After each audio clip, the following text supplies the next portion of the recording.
this wasn't AWS's first rodeo. They know how to build data centers. I think to this scale was a new rodeo, and they were figuring it out as we went along, and we were able to work as a partner with them. Electricity, product meaning land, water, gas, sewer. And then third and last was the labor. Without the labor, you can't put this together.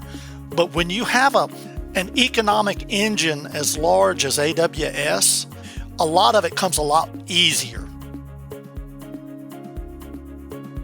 That's the voice of Joey Deason, Executive Director of the Madison County Economic Development Authority in Mississippi. Every season, we hear from a community who recently landed a big economic development win. And today, Joey's here to share about a huge investment in Madison County, Mississippi, a $10 billion investment, to be exact, from AWS Amazon Web Services. You can learn more about this podcast at livabilitymedia.com. And with that, let's jump in. Welcome, Joey, to Inside America's Best Cities. You sound like a very busy bee, so we're really excited we were able to get on your schedule and have you. Thank you, Amanda. I appreciate the opportunity.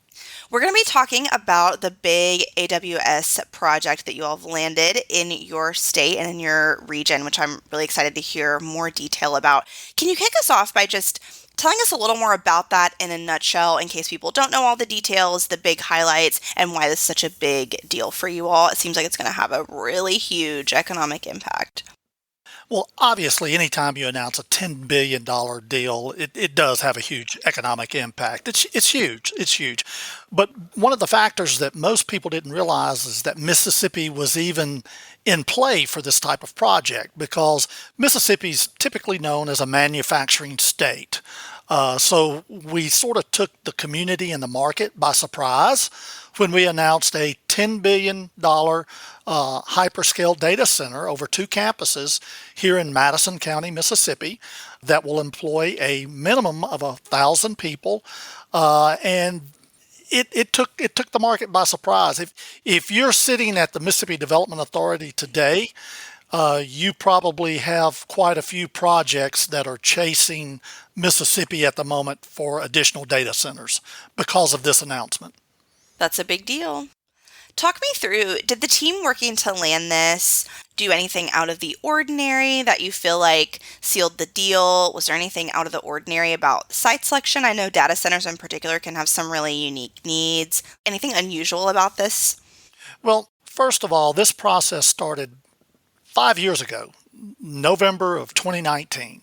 And that's when I had my very first visit to Seattle, to the AWS headquarters. Now, prior to that, we were exchanging some emails back and forth, but it was our utility partner that had actually been out in front of the local economic development and the state economic development agency, working this project directly with AWS. So they were in it for about 6 years. We came in at 5 years. And to be honest with you, when we made our trips out to Seattle at that time, there wasn't a project. It was more or less meet, greet, what is your product? What do you have? And when you talk these hyperscale data centers, obviously power, electricity, and water are the 2 biggest drivers. In the past, from my understanding, because data centers aren't an old technology, they're fairly new in the marketplace. They've been around, but it's fairly new. But back when they originally began building data centers, they would build one data center, and then they may build another data center. And then guess what? Google, Meta, Facebook, everyone would start building data centers around that single data center. Then all of a sudden, you drove up the cost of power, you drove up the cost of land, and you wound up with a cluster of data centers, but it was a lot of different alphabet companies that were there.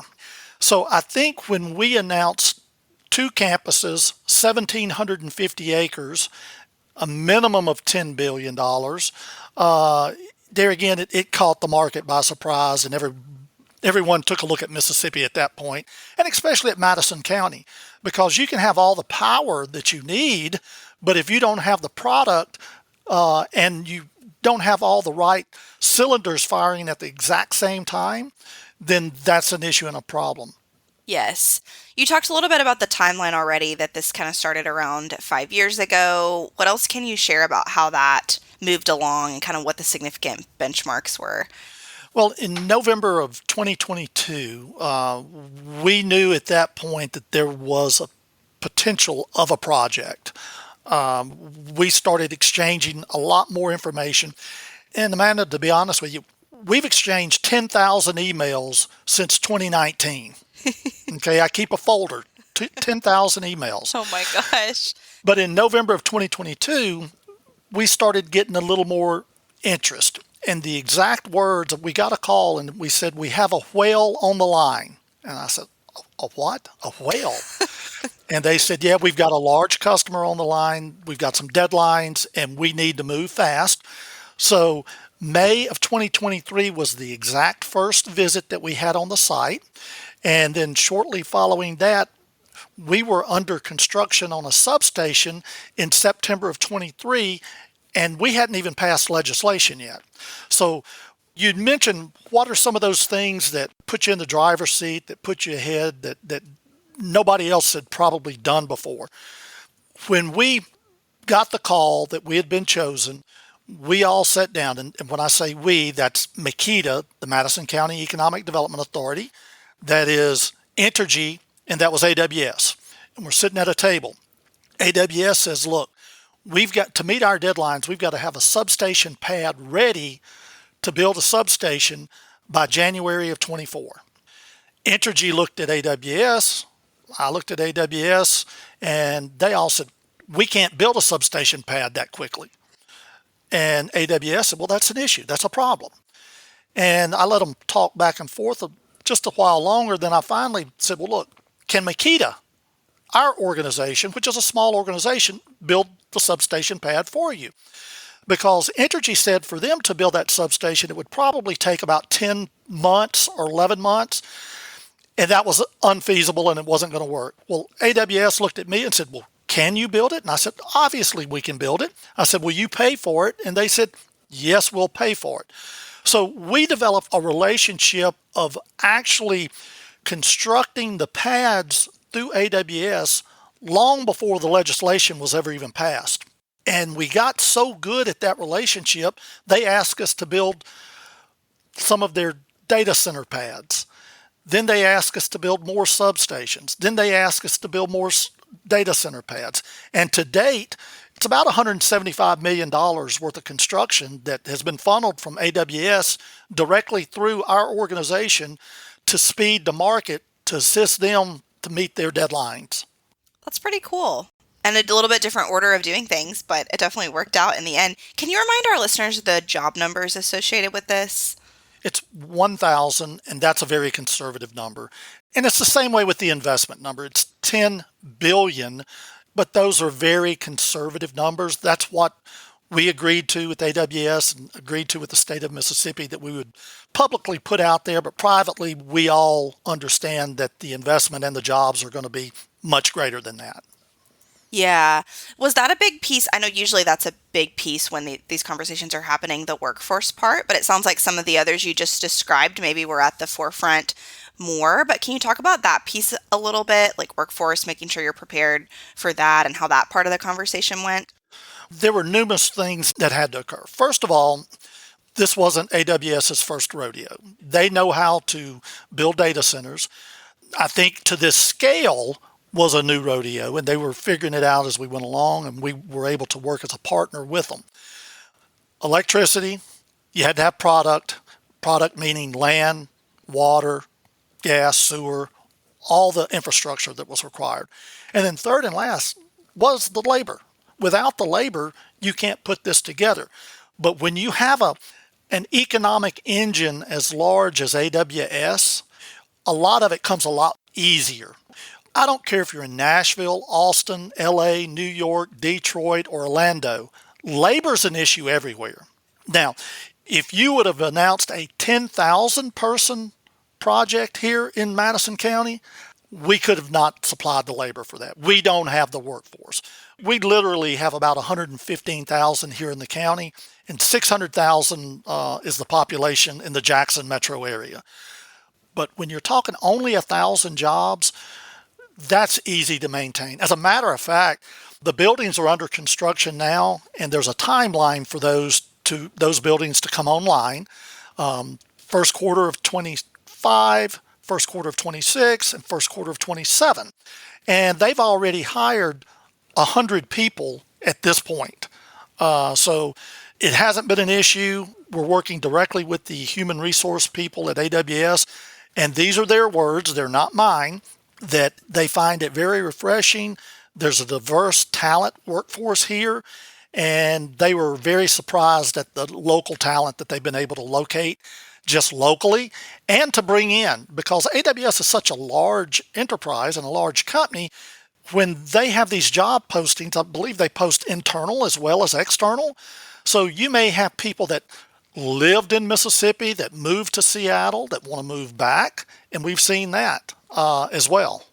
Very cool. Yeah, that makes sense what you're saying. I guess the 1,000 is not as big a number as sometimes goes along with things with such a big investment number.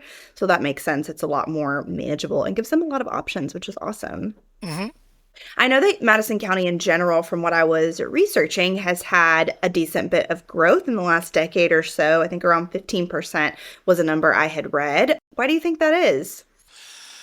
It goes back to strategic planning and having a community that works together. We actually have 5 municipalities. There's the city of Ridgeland, the city of Madison, the city of Gluckstadt, the city of Canton, and the city of Flora. And each have their own unique identity. But the one thing that's a common thread through all of them is the quality of life, the safety, the security, the residential, the museums, the restaurants, and we're adjacent to a 33,000 acre reservoir, which is perfect for boating, fishing, swimming, all those activities. And we are traversed with a federal parkway called the Natchez Trace Parkway, which runs from Natchez, Mississippi, all the way to Nashville. And so there's biking, hiking, running. It's a hidden gem. Well, and I love seeing the growth framed with a little bit longer time period because I feel like so many groups are framing that as like since the pandemic or in the last 5 years. And it seems like for you, all that really extends outside of that, which is really cool. Well, there's one interesting factoid that people don't realize about Madison County and specifically here in Mississippi. There's a data factor called per capita income. Per capita income is the amount of wealth in a community divided by the total number of citizens. Madison County, out of 3,133 counties in the U.S., ranks in the top 5%. So when you look at those numbers, it really is a hidden gem. In so much that we had AWS here last week, and we had a couple of their executives with us, and we were driving through the city of Madison, and she just stopped me and said, "Joey, you've never carried me through this part of the city before. I think I'm in a Hallmark movie." And it sort of caught me by surprise. But yeah, we typically travel the interstate. We're in a hurry. We're going to sites. But we had the opportunity to go through a little part of the town and the community. And she fell in love. And she said, "Look, when I come back, we're going to take a whole day and we're going to shop these. We're going to get on these streets and we're going to shop all of these shops that are local here." So very refreshing. You didn't know you were going to be the star of a Hallmark movie. I guess you never know what's going to happen in a day in our field trip. Who knows? Who knows? So good. Any advice, Joey, you'd like to leave our listeners with? Of course, we're all looking for these moments and landing these big projects. Any thoughts there? The first thing I would say is once you figure out who you want to be, and that's important because some communities don't want a steel mill. They don't want a chicken plant. They want a specific industry, okay?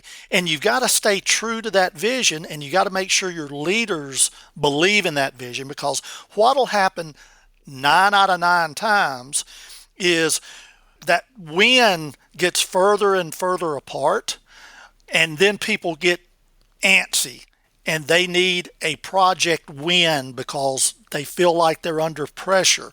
And then a project will approach a community and it won't be the right fit, and you're afraid to say no, and you take a wrong direction. So don't be afraid to say no to the wrong project. Stay true to who you want to be. And at the end of the day, make sure your leadership are kept informed. And that includes the citizens as well. You need to inform all of those. And you got to keep everybody believing and pulling in the same direction. Some good life advice there too, I think. Thank you. Intentional about what you're going to say yes to. I like it. Well, Joey, we always close with a fun question. I know we've talked about already some of the great things about your area, but for you personally, if someone were visiting for the first time, what do you think would be the main bucket list item they should make sure to do? Well, I would start with restaurants. And we've got some very unique restaurants as well. When you deal with site consultants and when these companies come in, they actually get tired of eating steak and potatoes because everybody wants to take you to their favorite steak place. But probably on the top of my bucket list would be a little hidden jewel called the Jackson Yacht Club, which is on the reservoir. It's got a 1970s decor, but the service is outstanding and you can't beat the view because you're sitting up on a giant hill and you're overlooking 33,000 acres of a reservoir, and it's truly unique. Amazing. Well, thank you so much, Joey. I know our listeners will be super excited to hear about this big win that you've had in your community, and appreciate your time so much. Thanks, Amanda. Appreciate it.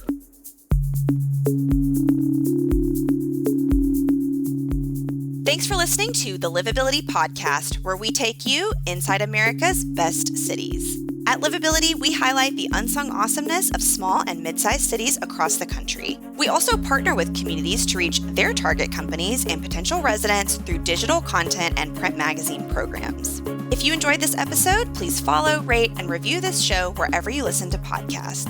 You can also learn more about us at livabilitymedia.com. Have an idea for an upcoming episode? Email me at aellis@livability.com. Until next time, from Livability, I'm Amanda Ellis, sharing the stories of America's most promising places.